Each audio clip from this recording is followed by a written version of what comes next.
అంతా హోనం అయిపోయింది. అందుకనే లాంగ్ జర్నీ చేసేటప్పుడు కొంచెం అర్లీగా బయలుదేరాలండి. ఆ విషయం నాకు కూడా తెలుసు ప్రియా. నాకు ఎన్ని టెన్షన్స్ ఉన్నాయో నీకు తెలీదా? చెప్పు. డాడీ ఫోన్ వచ్చింది. ఏది ఇలాగివ్వు.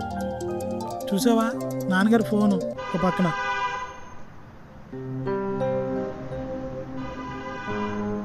డాడీ, నేను విజయవాడలో ఉన్నాను డాడీ. ఎగ్జాక్ట్గా విజయవాడలోనే ఉన్నాను డాడీ. హాఫ్ అన్ అవర్లో వచ్చేస్తాను. భీమవరంలో ఉండి విజయవాడలో ఉన్నాను అంటున్నారేంటి? వీళ్ళ కూడా అబద్ధం ఆడేస్తున్నారు. ఛే, అదేంటండి అంత ఈజీగా అబద్ధం ఆడేశారు? చిన్న అబద్ధమే కదా, ఏం చేయను.